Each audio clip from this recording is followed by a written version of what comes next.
ஒரு மொழி கொள்கை தான் அவங்களுடைய கொள்கை அப்படின்னு சொல்லி அறிவிக்கிறீங்க. அப்போ ஆங்கிலமோ அல்லது இந்தியோ அல்லது மற்ற மொழிகளையோ கற்க விரும்புறாங்க அப்படின்னா அதை இன்னைக்கு எப்படி ஏற்பாடு செய்ய முடியும்? இருமொழி கொள்கைனா ஆங்கிலம்ங்கிறது தொடர்புக்கு அண்ணா சொன்னாரு. ஆனா இப்போ நீங்க ஒரு மொழி கொள்கைனா ஆங்கிலம் படிக்க கூடாதா அல்லது எப்படின்னு கேக்குறேன். இல்ல அதை சொன்ன நீங்க கவனிக்க தவறிட்டீங்க. ஆங்கிலம் கட்டாய பாடமா இருக்கும்.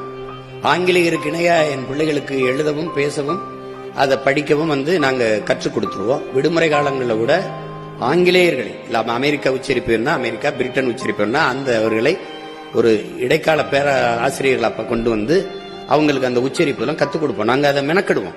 அப்புறம் உங்களுக்கு ஆங்கிலம் கட்டாய பாட முடியாது. கெடுவாய்ப்பா வெள்ளக்காரர்கள் ஆண்டதுனால ஒரு தொடர்பு மொழியா அது இருக்கு. அப்ப அதுவுமே ஐரோப்பிய நாடுகள்ல பயன் இல்லை.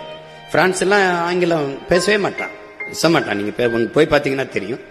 சில நாடுகள் அது பயன் இருக்குது, கத்துக்கலாம். விரும்பினா ஹிந்தி கத்துக்கிற. ஹிந்தி என்ன மொழி படிக்கணும்னு என் பிள்ளைய கேக்குதோ ஆங்கிலம் கட்டாய பாடத்துல வந்துருது. விருப்பமா நான் பிரெஞ்சு கத்துக்கிறேன், அதுக்கு வாய்ப்பு ஏற்படுத்தி கொடுப்போம். ஹிந்தி கத்துக்கிறேன், வாய்ப்பு ஏற்படுத்தி கொடுப்போம். உங்களுக்கு புரியுதுன்னு நினைக்கிறேன். இல்ல நான் ஸ்பானிஷ் கத்துக்கிறேன், லத்தீன் கத்துக்கிறேன், எது வேணாலும் நீங்க விரும்பினா அது பயிற்றுவிக்கப்படும். அதான் உலகத்தின் எம்மொழியும் கற்போம், நாங்கள் வாழ.